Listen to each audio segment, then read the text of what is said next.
Kannur vision നേർരേഖയെ പ്രശംസിച്ച ജില്ലാ sessions judge KT. Nisar Ahmed.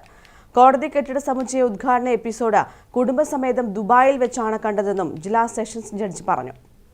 Kannur vision നേർരേഖയിലേക്ക് പ്രിയ പ്രേക്ഷകർക്ക് സ്നേഹപൂർവ്വം സ്വാഗതം. നേർരേഖ ഈ എപ്പിസോഡ് ഒരു ഉദ്ഘാടനമാണ് ചർച്ച ചെയ്തത്. അപ്പോൾ പ്രേക്ഷകർ ചിലപ്പോൾ ഒന്ന് ചിന്തിക്കുന്നുണ്ടാകാം, 15 വർഷമായി നേർരേഖ 750 എപ്പിസോഡ് പിന്നിട്ടു. ആദ്യമായി ഒരു ഉദ്ഘാടനം ചർച്ച ചെയ്യുന്നു. അതെന്തുകൊണ്ട്? നമുക്കറിയാം, ഇന്ത്യയുടെ നീതിന്യായ വ്യവസ്ഥയുടെ ആസ്ഥാനം ഒരു കാലത്ത് തലശ്ശേരിയായിരുന്നു. ഇന്ത്യയിൽ തന്നെ 2 ജുഡീഷ്യൽ ആസ്ഥാനങ്ങളെ ഉണ്ടായിരുന്നുള്ളൂ.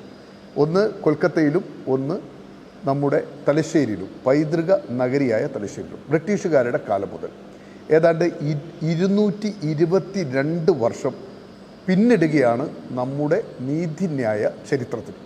220 വർഷം പഴക്കമുള്ള ഒരു പ്രിൻസിപ്പൽ സെഷൻസ് കോടതിയുണ്ട്. അവിടുത്തെ നമ്മുടെ തലശ്ശേരി പ്രിൻസിപ്പൽ സെഷൻസ് ജഡ്ജ്, അദ്ദേഹം ഡിസ്ട്രിക്ട് ജഡ്ജ് കൂടിയാണ്, കെ.ടി. നിസാർ അഹമ്മദ് നമ്മോടൊപ്പം ചേരുന്നുണ്ട്. ഒരു കാലത്ത് തലശ്ശേരി ആയിരുന്നു ജുഡീഷ്യൽ ഹെഡ് ക്വാർട്ടർ എന്ന് തന്നെ പറയാം. കാരണം 1802 ഇവിടെ ഒരു ജില്ലാ കോടതി ബ്രിട്ടീഷുകാർ സ്ഥാപിക്കുകയുണ്ടായി. ആ കാലത്ത് ഈ തലശ്ശേരിയിലുള്ള കോടതിയുടെ ജൂറിസ്ഡിക്ഷൻ, അത് അധികാര പരിധി, മഹാരാഷ്ട്രയിലെ കൊങ്കൺ റീജിയൻ മുതൽ ഇങ്ങോട്ട് നമ്മുടെ ഇപ്പോഴത്തെ കണ്ണൂർ, കാസർഗോഡ്, വയനാട് ജില്ലകളടക്കമുള്ള അത്രയും ഏരിയയിലുള്ള പവർ ഉണ്ടായിരുന്നു. അത്രയും ഏരിയ ആയിരുന്നു അതുണ്ടായിരുന്നു. 1802 ജില്ലാ കോടതി തുടങ്ങി. പിന്നീട് അത് ഡിസ്ട്രിക്ട് മുനിസിപ്പൽ കോടതിയായി കൺവേർട്ട് ചെയ്തു. അതിനുശേഷം സിവിൽ ആൻഡ് സെഷൻസ് കോടതികൾ തുടങ്ങി. പിന്നീട് ഡിസ്ട്രിക്ട് സെഷൻസ് കോടതി തുടങ്ങി. ഇപ്പോൾ 223ാമത്തെ വർഷത്തിലേക്ക് കടക്കുകയാണ്. അത്രയും പാരമ്പര്യമുള്ള ഒരു കോടതിയാണ്. അപ്പോൾ ഇവിടെ ഒരു ജില്ലാ ജഡ്ജി ആയിരിക്കുക എന്നുള്ളത് ഏറ്റവും അഭിമാനമുള്ള കാര്യമാണ്. വടക്കേ മലബാറിന്റെ വാർത്തകളും വിശേഷങ്ങളും ജനങ്ങളിലേക്ക് എത്തിക്കുന്ന കണ്ണൂർ വിഷൻ ചാനൽ സംപ്രേഷണം ചെയ്യുന്ന നേർരേഖയ്ക്ക് പ്രശംസയുമായി ജില്ലാ സെഷൻസ് ജഡ്ജ് കെ.ടി. നിസാർ അഹമ്മദ്. കോടതി ഉദ്ഘാടനവുമായി ബന്ധപ്പെട്ട് സംപ്രേഷണം ചെയ്ത നേർരേഖ വിദേശത്തായിരുന്നപ്പോൾ ഡിജിറ്റൽ സ്ക്രീനിൽ കുടുംബവും ഒന്നിച്ചു കണ്ടു. ഏറെ സന്തോഷമെന്നും അദ്ദേഹം പറഞ്ഞു. കണ്ണൂർ വിഷന്റെ നേർരേഖ എന്ന പരിപാടി ഞാൻ കണ്ടത് ദുബായിൽ വെച്ചാണ്.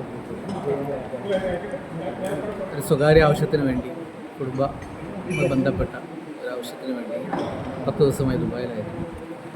അവിടെ നിന്നാണ് നേർരേഖ ഞാൻ കണ്ടത്. അപ്പോൾ കല്യാണ ചടങ്ങിനിടയിലാണ് ഞാൻ അവിടെ അത് ഡിസ്പ്ലേ ചെയ്തത്. അപ്പോൾ ദുബായിലും നേർരേഖ, എൻ്റെ കുടുംബാംഗങ്ങളും അവിടെ വന്ന എല്ലാ അതിഥികളും കാണാനിടയായിട്ടുണ്ട്. വളരെയധികം സന്തോഷം. കഴിഞ്ഞ 15 വർഷമായി നേർരേഖ സംപ്രേഷണം ചെയ്തു വരുന്നു. 750 എപ്പിസോഡുകൾ ഇതിനോടകം പിന്നിട്ട് കഴിഞ്ഞു. ഈ കാലയളവിൽ ആദ്യമായാണ് ഉദ്ഘാടനവുമായി ബന്ധപ്പെട്ട പരിപാടി ചെയ്യുന്നത്. അതും ചരിത്രമേറെയുള്ള ജില്ലയുടെ ജുഡീഷ്യൽ ആസ്ഥാനത്ത് പുതുതായി പണികഴിപ്പിച്ച കേരളത്തിലെ തന്നെ ഏറ്റവും മനോഹരമായ തലശ്ശേരി ജില്ലാ കോടതി കെട്ടിട സമുച്ചയ ഉദ്ഘാടന ചടങ്ങിനെ കുറിച്ചുള്ളത്.